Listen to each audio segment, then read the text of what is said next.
Israel and Kurds have an affinity towards each other. Jews and Kurds have an affinity towards each other, and part of that is historical. But after October 7th especially, I don't see how any Jew, any Israeli can look at what's happening in Kurdistan and not feel not just empathy, but to just see themselves in the situation there. And do you think that Israel should take any steps, any major steps, in order to help the Kurds?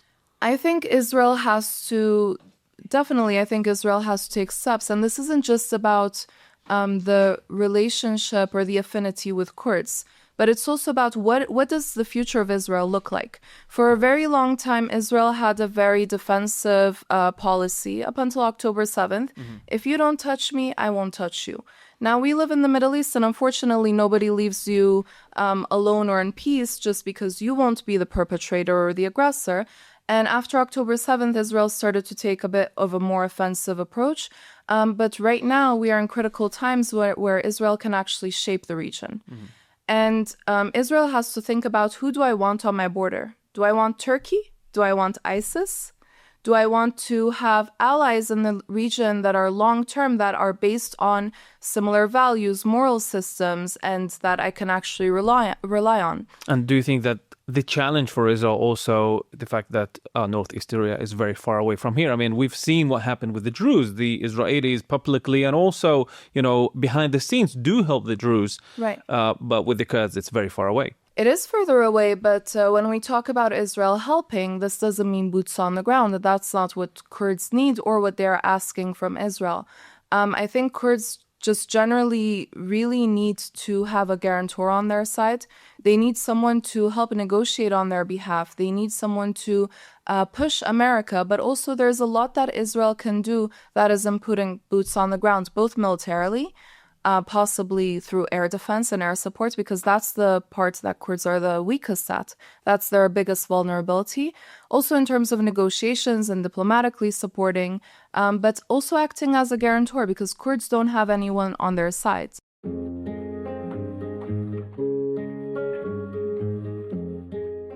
Hello and welcome to our podcast, East to West. And today we're talking about the Kurdish struggle for independence or autonomy. And to talk about that, I have Kurdish political analyst and activist Elyana Elyan. Hello, Iliyana. Hello, thank you for having me. Let's start with your story, and the Kurdish story, of course. Where do you come from? Why the Kurds are stateless? My personal story is quite complicated, but I was born in Amsterdam. I grew up for part of my life in Kurdistan, in Iraqi Kurdistan specifically. And my family has, Kurdish background, but also Jewish roots on both sides. So, but my personal story aside, the Kurdish story is actually quite a tragic one. So the Kurds are a lot of times called a minority, but ethnically and in terms of the numbers, they are not a minority by any means. We're talking about 30 to 40 million people. I mean, those are the low ball numbers. The higher ball numbers range anywhere from 50 million up to 70 million. And I think I will get a little bit more into that when we talk about Turkey and Turkey's concerns with population. But the Kurds essentially found themselves in a situation when the region was being divided. In the post-Ottoman era, stateless. In 1916, there was the Sykes-Picot Agreement. They were completely ignored there. That was very much like a colonial influence, deciding on where the borders or regions of influence would be. And then there was a brief moment of hope with the Sèvres Treaty of 1920, where there was a provision for a possible Kurdish autonomy or state. And all of those dreams were crushed with the Lausanne Treaty of 1923. And Kurds were defeated, not on ground, but diplomatically. And after that point, the Kurdish demand for any type of rights or autonomy or self-determination stopped being a matter of, independence and self-determination, but started being treated as an internal matter of Iraq, Iran, Syria, and Turkey. Yeah, and did they assimilate in those countries? Yes and no. For the last 100 years, every effort has been made in each government, in each different part of Kurdistan, to assimilate the Kurds. And this ranged from outright banning even the word Kurdish. So in Turkey specifically, saying I'm a Kurd was outlawed. And the Kurdish language was outlawed not just in public spheres, but also in private spheres. So parents were scared to speak Kurdish to their children in their homes because a child doesn't know. If he goes out onto the street and speaks in Kurdish, then the family would be in danger of arrest, torture, so on and so forth. There was outright denial of citizenship for Kurds in Syria. There were massacres in all four parts. You know, a lot of people know about the Halabja genocide and the Anfal campaigns by Saddam Hussein. And some of the bloodiest massacres and genocides that Kurds went through was actually during secular governments. And Mustafa Kemal and his legacy and was the one of Ba'athist the parties in both Ba'athists, Iraq and exactly. Syria. And fast forward to 2024, the Assad regime falls. And then we have Al-Julani or Ishara, whatever you want to call him, ascending to power. And now there is some sort of a negotiation over the Kurdish fate in Syria. What is happening right now in northern and eastern Syria? Right now, today, the situation is very dire. In the last decade, Kurds have fought against ISIS. They have been the closest partners of the US and the allied forces in the fight against ISIS. And they were ruling over quite a bit of the Syrian territory, including Raqqa and other areas, Deir ez-Zor. So it was quite a large part of the Syrian territory. I want to add, by the way, not by their own will, but because America wanted them to and needed them to. There was no one else that would or could keep ISIS prisoners in prison, that could deal with the terrorism that was happening there. And of course, Al-Julani or Al-Shara comes to power, and there is a question for the Kurds: what happens now? And in the last month, we have seen things slowly escalate. It started, a few weeks ago with Aleppo, historic Kurdish neighborhoods that have, quite a bit of a Kurdish population were first under siege and then were attacked. And we saw massacres take place. We saw beheadings. We saw women being kidnapped, sold into sexual slavery. Unspeakable crimes take place because that's the kind of people that we are dealing with. And then the Syrian army started going east toward what you call Rojava. Exactly. And now in Rojava, Kobane is under siege and has been completely without electricity, and supplies have been dwindling. So today, supplies or aid is supposed to enter, but I do not know until I see it. While we're talking, we're in days of ceasefire, and it has been prolonged actually right now. What are the Kurdish concerns? I mean, what are they negotiating right now? Because I don't think that we're talking about independence anytime in the future, and we're going to talk about this. But what are the current concerns? Why are they not willing to be part of the Syrian army, the Syrian state? So the Kurdish concerns right now at this very moment is an existential concern. They are facing potential genocide, and they are being starved into submission in places like Kobane. The larger concern with Kurds in Rojava is that we are talking about completely different cultures. The Kurds, they are democratic people. They believe in gender equality. They have men and women serving in the army side by side. In governance, they believe in religious protection for all religious minorities and just generally have a secular ideology. On the other hand, you have an army that is, bringing fatwas against Kurds that they deem to be kafirs, infidels, and it's a mentality, it's a terrorist mentality, it's an ISIS mentality. Al-Julani himself has a history with terrorism, a very long history at that, and until recently, he had a 10 million bounty on his head, and he was a member of Al-Qaeda and ISIS. So now that he has slapped on a suit and trimmed the beard, a lot of the world is ready to forget. So the concern is that they will be submitted to what the Al-Julani / the new Syrian government ideology, the over-religious as you see it. This is the concern. The concern is that if they disarm, then there's nothing that stops them from being massacred the next day. And while they are looking at what happened to the Alawites and also to the Druze in the south. Exactly. So I think Kurds are very, very willing to come to the table, to sit with Al-Jolani and to come to agreements. And there is an agreement on the table. But the mechanisms have to be decided. What are we talking about? Okay, we're not talking about independence. We're not talking about autonomy. Are we talking about a situation where Kurdish cities have their own, if not military, then police protection? That they can have education in their mother tongue, that they can elect their own mayors, that they can live in a democracy? Or is it going to be a situation where they are completely subjected to Islamic rule and policies worse than Assad era, maybe? Yes, and also Turkey comes into the picture here, and it had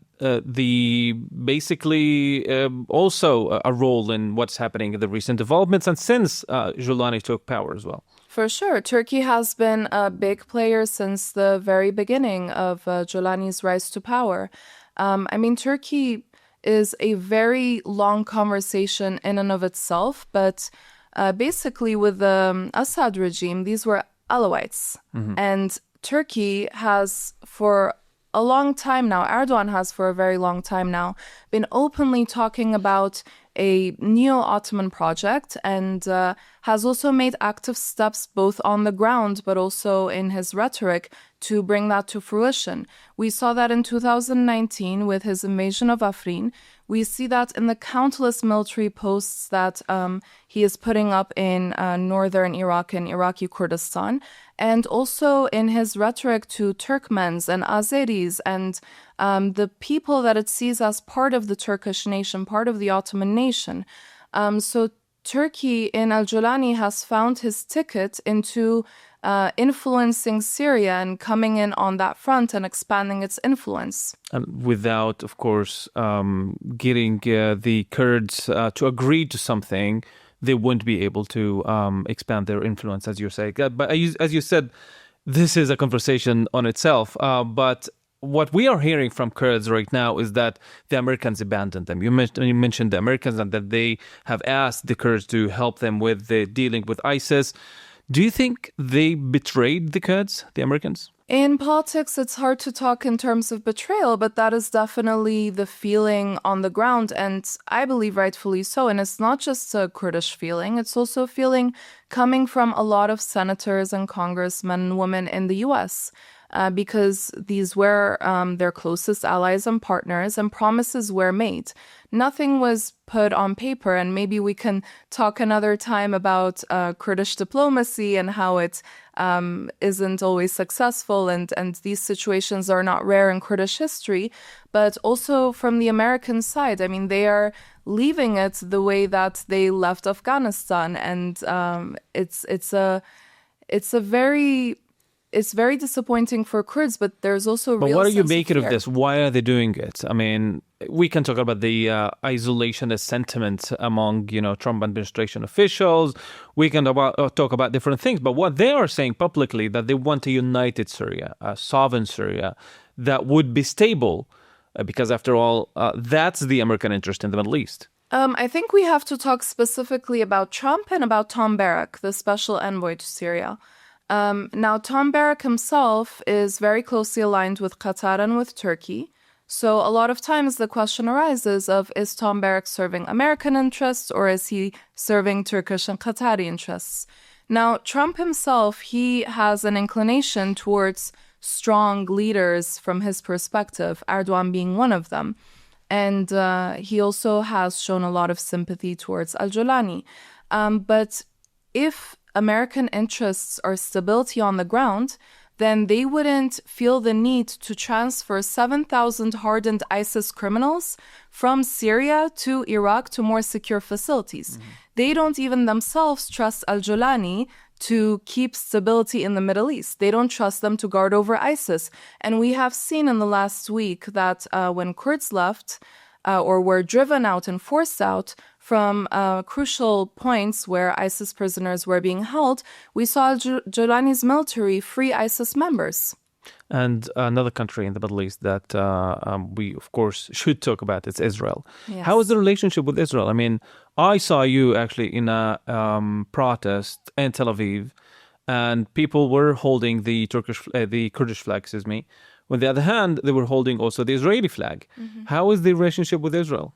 Does it also depend on which Kurds we're talking about, the Iraqi Kurds, the Syrian Kurds, the Turkish Kurds? Generally speaking, Israel and Kurds have an affinity towards each other. Jews and Kurds have an affinity towards each other, and part of that is historical. The Jews went to Kurdistan after the destruction of the Second Temple and stayed there for 2,600 years. Unlike in other places around the world, they never faced persecution from Kurds. Contrary to that, oftentimes, even in critical moments like the Farhud massacres that were taking place against the Baghdadi Jews, Kurdish Muslims were critical in helping Jews escape from Iraq onto Kurdistan and then onto Syria. So there's a historic affinity, and of course the relationship between Israel and the Barzani government from the 50s onwards is also well known. But after October 7th especially, I don't see how any Jew, any Israeli can look at what's happening in Kurdistan and not feel not just empathy, but to just see themselves in the situation there. And do you think that Israel should take any steps, any major steps, in order to help the Kurds? I think Israel has to take steps. And this isn't just about the relationship or the affinity with Kurds, but it's also about what does the future of Israel look like? For a very long time, Israel had a very defensive policy up until October 7th. If you don't touch me, I won't touch you. Now, we live in the Middle East, and unfortunately, nobody leaves you alone or in peace just because you won't be the perpetrator or the aggressor. And after October 7th, Israel started to take a bit of a more offensive approach. But right now, we are in critical times where Israel can actually shape the region. And Israel has to think about, who do I want on my border? Do I want Turkey? Do I want ISIS? Do I want to have allies in the region that are long-term, that are based on similar values, moral systems, and that I can actually rely on? And do you think that the challenge for Israel also, the fact that northeast Syria is very far away from here? I mean, we've seen what happened with the Druze. The Israelis publicly and also, behind the scenes do help the Druze. Right. But with the Kurds, it's very far away. It is further away, but when we talk about Israel helping, this doesn't mean boots on the ground. That's not what Kurds need or what they're asking from Israel. I think Kurds just generally really need to have a guarantor on their side. They need someone to help negotiate on their behalf. They need someone to push America, but also there's a lot that Israel can do that isn't putting boots on the ground, both militarily, possibly through air defense and air support, because that's the part that Kurds are the weakest at. That's their biggest vulnerability. Also in terms of negotiations and diplomatically supporting, but also acting as a guarantor, because Kurds don't have anyone on their side. Turkey has an active presence. Tom Barrack is there representing Turkey interests, and also America is obviously a superpower. And al-Jolani somehow is the legitimate Syrian government. And let's talk about the elephant in the room here, the PKK. It is considered a terrorist organization for many Western governments, and it's very controversial, to say the least. It has done many attacks against civilians also in parts of Turkey and elsewhere. And the Kurds are also not aligned. I mean, they have their own argument, for and against the PKK. Can you explain that? It's a very, very complicated thing to go into, but I will say that the PKK for 40 years has been fighting in the mountains, and now recently there's again talks of a peace process, of a solution process. And Turkey has made Rojava and the YPG part of that process, when it in fact is two separate processes, but this is where we find ourselves now. And in regards to PKK, they are just right now trying to sit on a table with Turkey and trying to look forward. Now, PKK doesn't represent all of Kurds or all of Kurdistan. There are definitely other voices also in northern Kurdistan or in Turkish Kurdistan that aren't PKK. There was an estimate of 20%, 30% of Kurdish nationalists that did not align with the PKK because they had a more nationalistic ideology. And I believe more recently that number has probably risen. Now, of course, PKK alignment, there's an ideological alignment to an extent with Rojava.